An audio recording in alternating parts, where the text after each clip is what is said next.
G20 के सदा पत्र ते इंडिया की थां लिखा भारत प्रेजिडेंट ऑफ भारत के नाम से भेजा गया सदा पत्र 9 सितंबर के रात के खाने का इनविटेशन। इंडिया की जगह भारत की चर्चा के विचाले विरोधियों का केंद्र से तिखा हमला क्या साडी राष्ट्रीय पहचान बीजेपी की निजी जायदाद नहीं तो नड्डा बोले भारत जोड़ो के नाम से सियासी यात्रा करने वालों भारत माता की जय के नारे तो नफरत क्यों। कौमी इंसाफ मोर्चे के मामले से हाईकोर्ट की तलख टिप्पणी सरकार को कहा जे 150 बंदे नहीं हटते तो बुला लेंदे हाँ पैरामिलिटरी। एजी बोले गुरु साहब का प्रकाश होने करके मोर्चा हटाने के लग रहा समा। मोगा च टीचर्स डे ते सीएम मान ने अध्यापकों को किया सन्मानित 80 टीचर्स को स्टेट के यंग टीचर के दिते अवार्ड। सीएम मान की पटवारियों को मुड़ वार्निंग बोले जे कर्म छोड़ हड़ताल की तो होगा सख्त एक्शन। पटवारियों ने अगे 5-5 रुपए के रखे हुए ने बंदे। आप नाल अलायंस के विचाले पंजाब कांग्रेस प्रधान राजा वड़िंग का वड्डा बयान असीं सारियां 13 सीटां ते चोण लड़न की कर रहे हैं तैयारी। बाजवा बोले वर्करां की भावना आप दे खिलाफ हाईकमान तक पहुंचावांगे फीडबैक। इंडिया गठजोड़ को लैके बीजेपी का आप ते वड्डा अटैक। मनजिंदर सिरसा बोले कांग्रेस को सब तो करप्ट पार्टी दस्सण वाले ही उसके नाल मिले। सिखां ते धार्मिक स्थानों ते हमले करने वाली पार्टी नाल रली आप। जलंधर के 2 सखे भरावां दे वल्लों ब्यास दे विच छाल मार के खुदकुशी के मामले दे विच वड्डा एक्शन। SHO समेत 3 मुलजम पुलिसकर्मियों के खिलाफ लुकआउट नोटिस जारी। तिन्हां ते खुदकुशी लई उकसाउण दे ने इल्जाम। पंजाब च लुटेरियां के हौसले बुलंद। दीनानगर के दिन दिहाड़े लड़की के हथों खोया मोबाइल तो तरनतारन के हथियारबंद बदमाशा ने पेट्रोल पंप के करिंदे नूं बनाया निशाना। 14,000 की नकदी खो के हुए फरार। पंजाब के प्रॉपर्टी टैक्स डिफाल्टरां नूं सरकार के वल्लों वड्डी राहत। वन टाइम सैटलमेंट स्कीम का ऐलान 31 दिसंबर तक बकाया जमा करवाउण ते नहीं लगेगा ब्याज ते पेनल्टी। वर्ल्ड कप के लिए टीम इंडिया का ऐलान। रोहित शर्मा को टीम की कमान। हार्दिक पांड्या उप कप्तान। पंजाब के अर्शदीप सिंह नहीं मिली थां।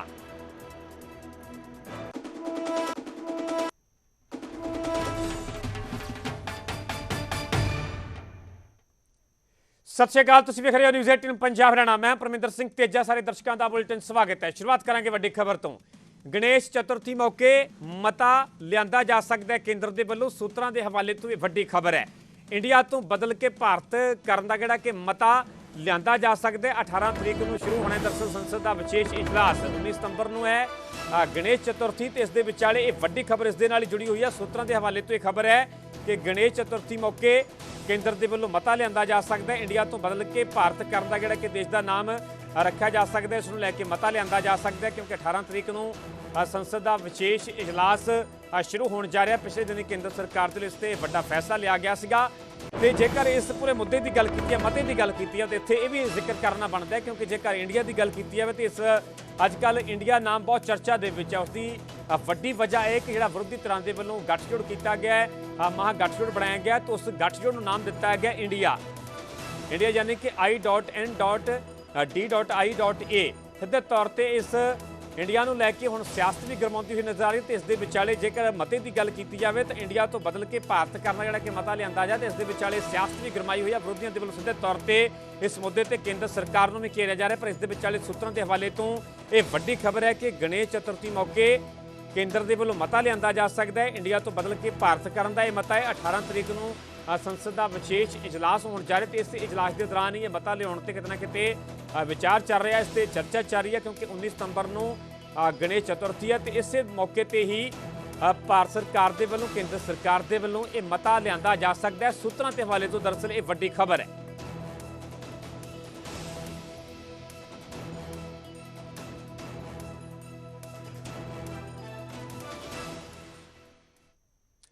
तो उधर G20 के सदा पत्र से इंडिया की थां भारत लिखा गया है। प्रेजिडेंट ऑफ भारत के नाम से दरअसल यह सदा पत्र भेजा गया है। 9 सितंबर के लिए रात के खाने का सदा दिता गया है। सदा पत्र के प्रेजिडेंट ऑफ इंडिया की थां प्रेजिडेंट ऑफ भारत लिखा गया है। सो इसनूं लैके हुण सियासत गरमाउंदी हुई नजर आ रही है क्योंकि सीधे तौर पर जेकर जिक्र किया जाए तो विरोधी धिरां दे वल्लों केंद्र सरकार के खिलाफ बीजेपी के खिलाफ 2024 के मैदान को लैके जिहड़ा कि महागठजोड़ किया गया उसका नाम इंडिया रखा गया है। तो इस दे विचाले हुण सियासत भी गरमाउंदी हुई नजर आ रही है जो कि इस सदा पत्र की जेकर गल की जाए तुहानूं वो सदा पत्र असीं विखा भी रहे हैं। तो प्रेजिडेंट ऑफ भारत इस दे उपर सीधा लिखिया होया है G20 ਦਰਅਸਲ ਇਹ ਸੱਦਾ ਪੱਤਰ ਹੈ। ਪ੍ਰੈਜ਼ੀਡੈਂਟ ਆਫ ਭਾਰਤ ਦੇ ਨਾਮ ਤੇ ਸੱਦਾ ਪੱਤਰ ਭੇਜਿਆ ਗਿਆ। 9 ਸਤੰਬਰ ਦੀ ਰਾਤ ਦੇ ਖਾਣੇ ਦਾ ਇਹ ਸੱਦਾ ਭੇਜਿਆ ਗਿਆ ਤੇ ਸੱਦਾ ਪੱਤਰ ਤੋਂ ਬਾਅਦ 'ਚ ਹੁਣ ਸਿਆਸਤ ਵੀ ਗਰਮਾਉਂਦੀ ਹੋਈ ਨਜ਼ਰ ਆ ਰਹੀ ਹੈ ਤੇ ਵਿਰੋਧੀ ਧਿਰਾਂ ਦੇ ਵੱਲੋਂ ਕੇਂਦਰ ਸਰਕਾਰ ਨੂੰ ਨਿਸ਼ਾਨੇ ਤੇ ਵੀ ਲਿਆ ਜਾ ਰਿਹਾ ਹੈ।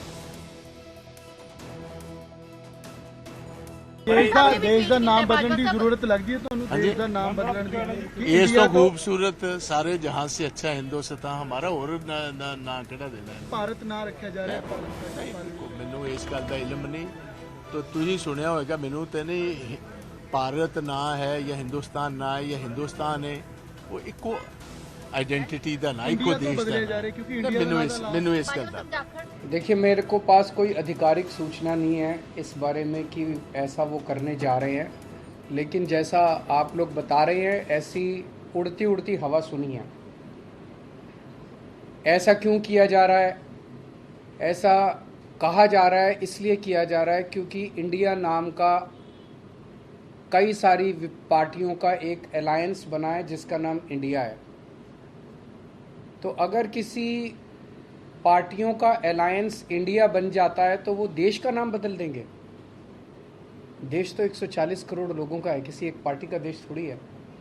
कल मान लीजिए इस इंडिया अलायंस ने अपना नाम बदल के भारत रख लिया तो फिर भारत भी बदल देंगे।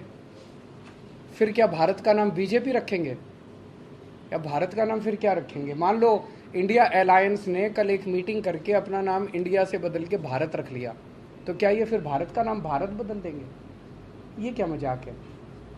देश है भाई, देश इतने हजारों साल पुराना भारत देश है, इतनी बड़ी पुरानी संस्कृति है, इतना पुराना हमारा देश है, उसका नाम इसलिए केवल बदल के रखा जा रहा है क्योंकि इंडिया अलायंस बन गया और बीजेपी को ये लग रहा है कि थोड़े बहुत 4 वोट इनके कम हो जाएंगे इंडिया अलायंस बनने से, तो वोट कम हो जाएंगे इसलिए भारत का नाम बदल दो। ये तो देश के साथ गद्दारी है। मतलब पार्लियामेंट पैनिक बटन मतलब दब चुका है। ऐसा लगता है कि जो असर पैदा हुआ है, देखिए इंडिया अलायंस का के लिए जो इनका रिस्पॉन्स है उससे लगता है कि बहुत ज़्यादा बौखलाए हुए हैं, बहुत ज़्यादा बौखलाए हुए हैं।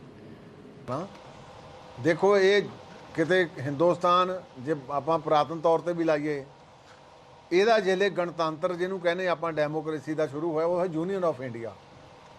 ਯੂਨੀਅਨ ਆਫ ਇੰਡੀਆ ਆ ਕਿ ਇਹਦੇ ਵਿੱਚ ਵੱਖ-ਵੱਖ ਸਟੇਟ ਆ, ਵੱਖ-ਵੱਖ ਸਟੇਟਾਂ ਦੀਆਂ ਵੱਖ-ਵੱਖ ਬੋਲੀਆਂ ਆ, ਵੱਖ-ਵੱਖ ਕਲਚਰ ਆ, ਵੱਖ-ਵੱਖ ਤਿਉਹਾਰ ਆ। ਉਹ ਇਸ ਕਰਕੇ ਇਹਨੂੰ ਯੂਨੀਅਨ ਆਫ ਇੰਡੀਆ ਦਾ ਨਾਮ ਦਿੱਤਾ ਗਿਆ ਸੀ। ਇਹ ਸਟੇਟਾਂ ਦੀ ਜਿਹੜੀ ਸਾਰਿਆਂ ਦੀ ਉਹ ਯੂਨੀਅਨ ਆ। ਕੋਈ ਇਹਨੂੰ ਫਿਰ ਸਮੇਂ ਦੀਆਂ ਪ੍ਰਸਥਿਤੀਆਂ ਹੁਣ ਕਈ ਵਾਰੀ ਆਪਾਂ ਉਹਨੂੰ ਬੰਬਈ ਨੂੰ ਮੁੰਬਈ ਕਹੀ ਜਾਂਦੇ ਆ, ਕੋਈ ਮੁੰਬਈ ਕਹੀ ਜਾਂਦਾ, ਕੋਈ ਬੰਬਈ ਕਹੀ ਜਾਂਦਾ। ਇਹਦੇ ਪਿੱਛੇ ਕੀ ਲਕਸ਼ ਆ ਇਹ ਤਾਂ ਮੈਂ ਨਹੀਂ ਜਾਣਦਾ, ਪਰ ਅਦਰਵਾਈਜ਼ ਇਹ ਆ ਵੀ ਇਹ ਯੂਨੀਅਨ ਆਫ ਇੰਡੀਆ ਜਿਹੜਾ ਆ ਇਹ ਪ੍ਰੋਪਰ ਇਹਦਾ ਹੈਗਾ ਜਿਹੜਾ ਐਜ਼ ਪਰ ਕਨਸਟੀਟਿਊਸ਼ਨ ਦਾ ਜਿਹੜਾ ਨਾਮ ਦਿੱਤਾ ਗਿਆ। इंडिया का ना ही भारत है, इंडिया का नाम भारत रखा कौन रख रहा? भारत बोलने पर, भारत लिखने पर आखिर क्या दिक्कत है कांग्रेस के नेताओं को? क्यों शर्म आती है आपको भारतीय कहने पर?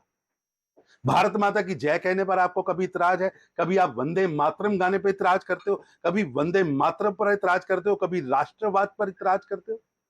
और भारत शब्द कोई इस नया नहीं है, पुरातन काल से यहां रहने वाली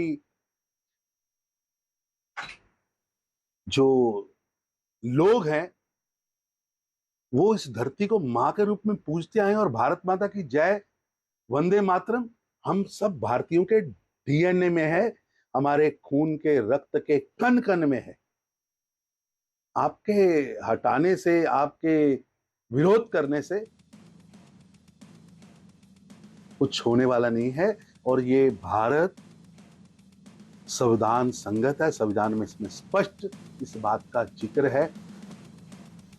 ਸੋ ਵਿਰੋਧੀਆਂ ਦੇ ਵੱਲੋਂ ਇਸ ਸੱਦਾ ਪੱਤਰ ਨੂੰ ਲੈ ਕੇ ਸਿੱਧੇ ਤੌਰ ਤੇ ਸਵਾਲ ਖੜੇ ਕੀਤੇ ਜਾ ਰਹੇ ਨੇ। ਕਾਂਗਰਸ ਆਗੂ ਜੈਰਾਮ ਰਮੇਸ਼ ਦੇ ਵੱਲੋਂ ਟਵੀਟ ਕਰਦੇ ਹੋਏ ਲਿਖਿਆ ਗਿਆ ਤਾਂ ਇਹ ਖਬਰ ਅਸਲ ਦੇ ਵਿੱਚ ਸੱਚ ਹੈ। ਰਾਸ਼ਟਰਪਤੀ ਭਵਨ ਨੇ 9 ਸਤੰਬਰ ਨੂੰ G20 ਡਿਨਰ ਦੇ ਲਈ ਪ੍ਰੈਜ਼ੀਡੈਂਟ ਆਫ ਇੰਡੀਆ ਦੀ ਬਜਾਏ ਪ੍ਰੈਜ਼ੀਡੈਂਟ ਆਫ ਭਾਰਤ ਦੇ ਨਾਮ ਤੇ ਸੱਦਾ ਭੇਜਿਆ। ਹੁਣ ਸੰਵਿਧਾਨ ਦੇ ਵਿੱਚ ਆਰਟੀਕਲ 1 ਪੜ੍ਹ ਸਕਦੇ ਹੋ। ਭਾਰਤ ਜੋ ਇੰਡੀਆ ਸੀ ਸੂਬਿਆਂ ਦਾ ਇੱਕ ਸੰਘ ਹੋਵੇਗਾ, ਪਰ ਹੁਣ ਇਸ ਸੂਬਿਆਂ ਦੇ ਸੰਘ ਤੇ ਵੀ ਹਮਲਾ ਹੋ ਰਿਹਾ ਹੈ। ਉੱਥੇ ਆਪ ਸੰਸਦ ਰਾਘਵ ਚੱਡਾ ਨੇ ਟਵੀਟ ਕਰਦੇ ਲਿਖਿਆ ਕਿ G20 ਸਿਖਰ ਸੰਮੇਲਨ ਦੇ ਸੱਦਿਆਂ ਤੇ ਪ੍ਰੈਜ਼ੀਡੈਂਟ ਆਫ ਇੰਡੀਆ ਤੋਂ ਪ੍ਰੈਜ਼ੀਡੈਂਟ ਆਫ ਭਾਰਤ ਬਦਲਣ ਦੇ ਬੀਜੇਪੀ ਦੇ ਕਦਮਾਂ ਨੇ ਪਬਲਿਕ ਡਿਬੇਟ ਛੇੜ ਦਿੱਤੀ ਹੈ। ਬੀਜੇਪੀ ਇੰਡੀਆ ਨੂੰ ਕਿਵੇਂ ਖਤਮ ਕਰ ਸਕਦੀ ਹੈ? ਦੇਸ਼ ਕਿਸੇ ਇੱਕ ਸਿਆਸੀ ਪਾਰਟੀ ਦਾ ਨਹੀਂ ਹੈ, ਇਹ 135 ਕਰੋੜ ਭਾਰਤੀਆਂ ਦਾ ਹੈ। ਸਾਡੀ ਰਾਸ਼ਟਰੀ ਪਹਿਚਾਣ ਭਾਜਪਾ ਦੀ ਨਿੱਜੀ ਜਾਇਦਾਦ ਨਹੀਂ ਜਿਸ ਨੂੰ ਆਪਣੀ ਇੱਛਾ ਦੇ ਮੁਤਾਬਿਕ ਬਦਲੇ। ਜੁੜੇਗਾ ਭਾਰਤ, ਜਿੱਤੇਗਾ ਇੰਡੀਆ, ਇਹ ਟਵੀਟ ਕੀਤਾ ਗਿਆ ਰਾਘਵ ਚੱਡਾ ਦੇ ਵੱਲੋਂ। ਉੱਥੇ ਕਾਂਗਰਸ ਦੀ ਸੰਸਦ ਮਨੀਸ਼ ਤਿਵਾੜੀ ਨੇ ਸੰਵਿਧਾਨ ਦੀ ਕਾਪੀ ਦਾ ਪੇਜ ਟਵੀਟ ਕਰਦਿਆਂ ਲਿਖਿਆ ਹੈ ਕਿ ਆਰਟੀਕਲ 52 ਭਾਰਤ ਦਾ ਸੰਵਿਧਾਨ, there shell B president of India. ਇਸ ਤੋਂ ਵੱਧ ਕੁਝ ਵੀ ਸਪਸ਼ਟ ਨਹੀਂ ਹੋ ਸਕਦਾ ਕਿ ਅਜਿਹਾ ਹੋ ਸਕਦਾ ਹੈ। ਸੋ ਸਿੱਧੇ ਤੌਰ ਤੇ ਵਿਰੋਧੀਆਂ ਦੇ ਵੱਲੋਂ ਸਵਾਲ ਖੜੇ ਕੀਤੇ ਜਾ ਰਹੇ ਨੇ, ਜਦਕਿ ਬੀਜੇਪੀ ਦੇ ਕੌਮੀ ਪ੍ਰਧਾਨ ਜੇਪੀ ਨੱਡਾ ਨੇ ਟਵੀਟ ਕਰਦੇ ਲਿਖਿਆ ਹੈ ਕਿ ਕਾਂਗਰਸ ਨੂੰ ਦੇਸ਼ ਦੇ ਸਨਮਾਨ ਤੇ ਗੌਰਵ ਦੇ ਨਾਲ ਜੁੜੇ ਹਰ ਵਿਸ਼ੇ ਤੇ ਇੰਨਾ ਇਤਰਾਜ਼ ਕਿਉਂ ਹੈ? ਭਾਰਤ ਜੋੜੋ ਦੇ ਨਾਂ ਤੇ ਸਿਆਸੀ ਯਾਤਰਾ ਕਰਨ ਵਾਲਿਆਂ ਨੂੰ ਭਾਰਤ ਮਾਤਾ ਕੀ ਜੈ ਦੇ ਨਾਅਰੇ ਤੋਂ ਨਫ਼ਰਤ ਕਿਉਂ ਹੈ? ਇਸ ਤੋਂ ਸਪਸ਼ਟ ਹੈ ਕਿ ਕਾਂਗਰਸ ਦੇ ਮਨ ਦੇ ਵਿੱਚ ਨਾ ਦੇਸ਼ ਪ੍ਰਤੀ ਸਨਮਾਨ ਹੈ ਤੇ ਨਾ ਦੇਸ਼ ਦੇ ਸੰਵਿਧਾਨ ਪ੍ਰਤੀ ਅਤੇ ਨਾ ਹੀ ਸੰਵਿਧਾਨਕ ਸੰਸਥਾਵਾਂ ਪ੍ਰਤੀ। ਉਹਨਾਂ ਨੂੰ ਸਿਰਫ ਇੱਕ ਵਿਸ਼ੇਸ਼ ਪਰਿਵਾਰ ਦੀ ਤਾਰੀਫ ਕਰਨ ਦਾ ਹੀ ਫਿਕਰ ਹੈ। ਕਾਂਗਰਸ ਦੇ ਦੇਸ਼ ਵਿਰੋਧੀ ਅਤੇ ਸੰਵਿਧਾਨ ਵਿਰੋਧੀ ਇਰਾਦਿਆਂ ਨੂੰ ਪੂਰਾ ਦੇਸ਼ ਚੰਗੀ ਤਰ੍ਹਾਂ ਜਾਣਦਾ ਹੈ।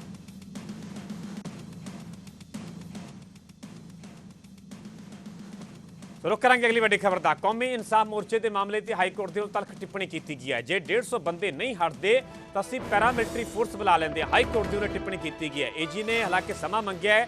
एजी के वलों पक्ष रखा गया हाईकोर्ट के विच कि कल एक राह खुलवाया गया है। साडियां कोशिशां लगातार जारी ने। मोर्चे वाली थां ते श्री गुरु ग्रंथ साहिब जी का प्रकाश है तो प्रकाश होने करके मोर्चा हटाने के विच समा लग रहा है। एजी के वलों पक्ष रखा गया कि उत्थे गुरु ग्रंथ साहिब जी का प्रकाश किया गया, इस करके मोर्चा हटाने के विच समा लग रहा है। हाईकोर्ट ने 4 होर हफ्तियां का फिलहाल समा दिता है, क्योंकि गल की पिछले काफ़ी महीनों तो जिहड़ा कि कौमी इंसाफ मोर्चे के वलों प्रदर्शन किया जा रहा है, जिहड़े कि बंदी सिखां की रिहाई की मंग की जा रही है। तो इस दे विचाले जिहड़ा मामला हाईकोर्ट के विच पहुंचा तो हाईकोर्ट के वलों तलख टिप्पणी की गई कि जे 150 बंदे नहीं हटते तो असीं पैरामिलिटरी फोर्स बुला लेंगे। आई जी के वलों पक्ष रखा गया कि साडियां कोशिशां लगातार जारी ने। मोर्चे वाली थां ते श्री गुरु ग्रंथ साहिब जी का प्रकाश किया होया, इस करके मोर्चा हटाउण दे विच समा लग रहा है।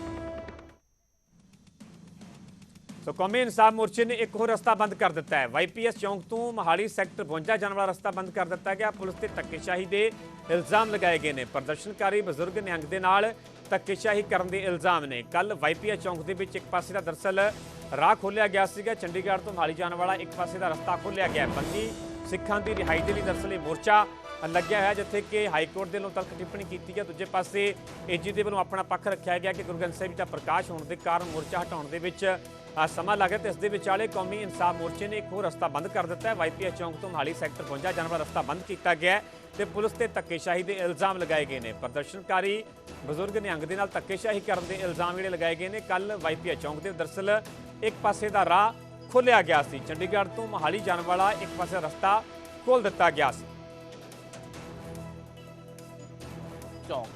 8 महीने तो जिहड़ा इत्थे धरना लाया होया ਉਹਨੂੰ ਲੈ ਕੇ ਕੱਲ ਇੱਕ ਸਾਈਡ ਦਾ ਰਾਸਤਾ ਤਾਂ ਖੋਲ ਲਿਆ, ਲੇਕਿਨ ਦੂਜੇ ਪਾਸੇ ਕੱਲ ਸ਼ਾਮ ਨੂੰ ਜਿਹੜੀ ਪੁਲਿਸ ਨਾਲ ਤਕਰਾਰ ਹੋਈ ਹੈ, ਇੱਕ ਰੋਡ ਹੋਰ ਬੰਦ ਕਰ ਦਿੱਤਾ ਗਿਆ। ਇਹ 52 ਸੈਕਟਰ ਦਾ ਜਿਹੜਾ ਰੋਡ ਹੈ ਉਹ ਬੰਦ ਕਰ ਦਿੱਤਾ ਗਿਆ। ਆਪਸੀ ਪੁਲਿਸ ਦੇ ਨਾਲ ਝੜਪ ਹੋਈ ਸੀ, ਆਪਸੀ ਕਹਾ ਸੁਣੀ ਹੋਈ ਸੀ, ਜਿਸ ਤੋਂ ਬਾਅਦ ਬਾਬਾ ਜੀ ਇੱਥੇ ਬਹਿ ਚੁੱਕੇ ਨੇ ਬਿਲਕੁਲ ਸੜਕ ਤੇ। ਔਰ ਸੈਕਟਰ ਇਹ 52 ਦੀ ਜਿਹੜੀ ਰੋਡ ਜਾ ਰਹੀ ਹੈ, ਇੱਥੇ ਪੂਰਾ ਰੋਡ ਬਲੌਕ ਕਰ ਦਿੱਤਾ ਗਿਆ। ਇਹ ਹੁਣ ਰੋਡ ਸੈਕਟਰ 52 ਦਾ ਜਿਹੜਾ ਰੋਡ ਹੈ ਉਹਨੂੰ ਬੰਦ ਕਰ ਦਿੱਤਾ ਗਿਆ, ਯਾਨੀ ਕਿ ਇਸ ਰੋਡ ਨੂੰ ਹੁਣ ਬੰਦ ਕਰ ਦਿੱਤਾ ਗਿਆ। ਇਹ ਰੋਡ ਹਾਲਾਂਕਿ ਦੂਜੇ ਪਾਸੇ ਦੀ ਅਸੀਂ ਗੱਲ ਕਰ ਲਈਏ, ਦੂਜੇ ਪਾਸੇ ਦਾ ਰੋਡ ਜਿਹੜਾ ਉਹ ਕੱਲ ਖੁਲਵਾ ਲਿਆ ਗਿਆ ਸੀਗਾ, ਲੇਕਿਨ ਇਸ ਪਾਸੇ ਇੱਕ ਪਾਸੇ ਹਜੇ ਵੀ ਜਿਹੜੇ ਪ੍ਰਦਰਸ਼ਨਕਾਰੀ ਨੇ ਉਹ ਇੱਥੇ ਬੈਠੇ ਹੋਏ ਨੇ। ਬਾਬਾ ਜੀ ਕੱਲ ਕਾਫੀ ਚੀਜ਼ਾਂ ਹੋਈਆਂ, ਉਹਨੂੰ ਲੈ ਕੇ ਕੱਲ ਸ਼ਾਮ ਨੂੰ ਵੀ ਕਾਫੀ ਵਿਵਾਦ ਹੋਇਆ ਹੈ। ਬਾਬਾ ਜੀ ਦਾ ਉੱਥੇ ਸ਼ੈੱਡ ਜਿਹੜਾ ਹੈਗਾ ਢਾਇਆ ਗਿਆ, ਤੁਸੀਂ ਵੀ ਕਾਫੀ ਉਹਦਾ ਵਿਵਾਦ ਕੀਤਾ। ਇਹ ਉਹੀ ਸ਼ੈੱਡ ਹੈ ਜੀ। ਹੁਣ ਤੁਸੀਂ ਕੀ ਕਹਿ ਰਹੇ ਹੋ? ਇੱਕ ਸੈਕਟਰ 52 ਦਾ ਇਹ ਬੰਦ ਕਰ ਦਿੱਤਾ ਗਿਆ ਰੋਡ। ਇਹ ਕਦੀ ਰੋਡ ਬੰਦ ਨਹੀਂ ਸੀ ਹੋਇਆ 7 ਮਹੀਨਿਆਂ ਦੇ ਵਿੱਚ। 7 ਮਹੀਨੇ ਹੋ ਗਏ ਮੋਰਚਾ ਲੱਗੇ ਨੂੰ। ਇਹਨਾਂ ਦਾ ਜੋ ਸਾਡੀ ਕਮੇਟੀ ਦਾ ਸਮਝੌਤਾ ਕੋਈ ਹੋਇਆ, ਇੱਕ ਰੋਡ ਚੱਲਣ ਦਾ ਹੋ ਗਿਆ ਸੀ, ਤੇ ਉਹ ਜਦੋਂ ਪ੍ਰੋਪਰ ਕੰਪਰੋਮਾਈਜ਼ ਹੋ ਗਿਆ, ਤੁਹਾਨੂੰ ਰਸਤੇ ਮਿਲ ਗਏ, ਖਾਲੀ ਸਭ ਕੁਝ ਹੋ ਗਿਆ, ਤੇ ਤੁਹਾਨੂੰ ਇੱਧਰ ਐਕਸ਼ਨ ਕਰਨ ਦਾ ਕਿਹਨੇ ਕਿਹਾ ਸੀ? ਕਿਹੜੀ ਕੋਰਟ ਦੇ ਆਰਡਰ ਲੈ ਕੇ ਆਇਆ ਸੀ ਉਹ ਅਫਸਰ? ਉਸ ਅਫਸਰ ਨੂੰ ਸਾਡੇ ਸਾਹਮਣੇ ਲੈ ਕੇ ਆਉਣ ਪਲੀਜ਼। ਸਾਡੀ ਉਹ ਬੇਨਤੀ ਐਸਐਸਪੀ ਸਾਹਿਬ ਨੂੰ ਵੀ, ਮੁੱਖ ਮੰਤਰੀ ਨੂੰ ਵੀ। ਹੁਣ 85 ਸਾਲ ਦੇ ਬੰਦੇ ਨੂੰ ਉਹ ਅਫਸਰ, ਜਦੋਂ ਅਸੀਂ ਹੱਥ ਬੰਨ ਰਹੇ ਆ, ਇਹ ਭਾਈ ਸਾਹਿਬ ਮੇਰੇ ਨਾਲ ਸੀਗੇ, ਅਸੀਂ ਹੱਥ ਬੰਨ ਰਹੇ ਆ, ਉਹ ਬਾਪੂ ਕੱਲਾ ਬੈਠਾ ਇੱਥੇ, ਵੈਸੇ ਹੀ ਕੋਈ ਨਹੀਂ ਸੀ ਸੰਗਤ ਹੋਰ। ਅਸੀਂ ਵਧਾ ਰਹੇ ਸੀ ਰਾਤ ਦਾ ਕੰਮ, ਕਿਉਂਕਿ ਚਾਹਾਂ ਪਾਣੀ ਸੰਗਤ ਦਾ ਕੰਮ ਖਤਮ ਹੋ ਚੁੱਕਿਆ ਸੀ, ਭਾਂਡੇ ਸਾਫ਼ ਕਰ ਰਹੇ ਸੀ ਤਾਂ ਉਹਨੂੰ ਉਹਨੇ ਲੈ ਕੇ 40-50 ਬੰਦੇ ਫੋਰਸ ਦੇ ਉੱਥੇ, ਕਹਿੰਦਾ ਪਹਿਲਾਂ ਬੁੜੇ ਨੂੰ ਚੱਕ ਲਓ। ਉਹ 4-5 ਚੱਕਿਆ ਐਡੀ ਬੁਰੀ ਤਰ੍ਹਾਂ ਵੀ ਚੱਲ ਕਿਸੇ ਨੌਜਵਾਨ ਨਾਲ ਬਦਤਮੀਜੀ ਕਰ ਲੈ, ਬਰਦਾਸ਼ਤ ਕਰ ਲੈ। 4 ਬੰਦੇ ਨੇ ਲੱਤਾਂ ਫੜੀਆਂ, 4 ਨੇ ਬਾਂਹ ਫੜੀਆਂ, ਧੂ ਕੇ ਉਹ ਕਹਿੰਦਾ ਉਹਨੂੰ ਪਰੇ ਲੈ ਕੇ ਚੱਲੋ। ਉਹਨੂੰ ਧੂਹੀ ਜਾਂਦੇ, ਅਸੀਂ ਮੈਨੂੰ ਤਾਂ ਪੈਰ ਫੜੀ ਜਾਂਦੇ ਉਹਦੇ ਵਿੱਚ। ਯਾਰ ਤੂੰ ਮੌਕੇ ਦਾ ਅਫਸਰ ਹੈ, ਘੱਟੋ ਘੱਟ ਗੱਲ ਤਾਂ ਸਾਡੀ ਸੁਣ ਲੈ ਯਾਰ, ਠੀਕ ਨਹੀਂ? ਉਹ ਤਾਂ ਕਿਸੇ ਗੱਲ ਸੁਣਨ ਤੇ ਤਿਆਰ ਨਹੀਂ, ਫਿਰ ਮੌਕੇ ਤੋਂ ਗਾਇਬ ਹੋ ਗਏ। ਉਹਦੇ ਸੀਨੀਅਰ ਅਫਸਰਾਂ ਨੂੰ ਆ ਕੇ ਸੌਰੀ ਫੀਲ ਕਰਨੀ ਪਈ ਹੈ। ਕਰਕੇ ਤੁਸੀਂ ਤੁਹਾਡੇ 'ਚ ਰੋਸ਼ ਜਿਹੜਾ ਹੈ, ਬਿਲਕੁਲ ਰੋਸ ਹੈ ਜੀ। ਇਹ ਰੋਡ ਇਸੇ ਕਰਕੇ ਇਸੇ ਕਰਕੇ ਜਿਹੜਾ ਕਦੀ ਬੰਦ ਹੀ ਨਹੀਂ ਸੀ ਹੋਇਆ 7 ਮਹੀਨਿਆਂ 'ਚ, ਉਸ ਅਫਸਰ ਦੀ ਬਦੌਲਤ ਹੋਇਆ। ਔਰ ਤੋਂ ਇਹ ਗਵਰਨਮੈਂਟ ਕਾਰਵਾਈ ਕਰੇ ਉਹਦੇ ਤੇ, ਠੀਕ ਨਹੀਂ? ਇਹੋ ਜਿਹੇ ਅਫਸਰ ਨਹੀਂ ਚਾਹੀਦੇ ਜਿਹੜੇ ਪੰਜਾਬ ਦੇ ਖੁਦ ਮਾਹੌਲ ਵਿਗਾੜ ਰਹੇ ਨੇ। ਇਸੇ ਚੀਜ਼ ਦਾ ਰੋਸ਼ ਜਿਹੜਾ ਹੈ ਉਹ ਦੇਖਣ ਨੂੰ ਮਿਲ ਰਿਹਾ ਹੈ। ਹਾਲਾਂਕਿ 52 ਸੈਕਟਰ ਦਾ ਜਿਹੜਾ ਰੋਡ ਹੈ ਪਿਛਲੇ 8 ਮਹੀਨੇ ਕਰੀਬ 8 ਮਹੀਨੇ ਦਾ ਇਹ ਲੱਗਿਆ ਹੋਇਆ। ਇਹ ਜਦੋਂ ਦਾ ਵੀ ਮੋਰਚਾ ਲੱਗਿਆ, ਇਹਨਾਂ ਨੇ ਕਿਹਾ ਕਿ ਇਸ ਰੋਡ ਦਾ ਬਿਲਕੁਲ ਆਵਾਜਾਈ ਬੰਦ ਨਹੀਂ ਕੀਤੀ ਗਈ ਸੀ ਕਿਸੇ ਵੀ ਤਰ੍ਹਾਂ ਦੀ। ਲੇਕਿਨ ਕੱਲ ਜਿਸ ਤਰ੍ਹਾਂ ਦਾ ਧੱਕਾ ਹੋਇਆ, ਜਿਹੜਾ ਇਹਨਾਂ ਵੱਲੋਂ ਕਿਹਾ ਜਾ ਰਿਹਾ ਕਿ ਕੱਲ ਇੱਕ ਸਾਈਡ ਦਾ ਕੰਪਰੋਮਾਈਜ਼ ਹੋਇਆ ਸੀਗਾ, ਲੇਕਿਨ ਉਹਦੇ ਬਾਵਜੂਦ ਕਿਸ ਤਰ੍ਹਾਂ ਦਾ ਧੱਕੇਸ਼ਾਹੀ ਕੀਤੀ ਗਈ ਹੈ, ਉਹਦੇ ਮੱਦੇਨਜ਼ਰ ਸਾਡਾ ਜਿਹੜਾ ਰੋਡ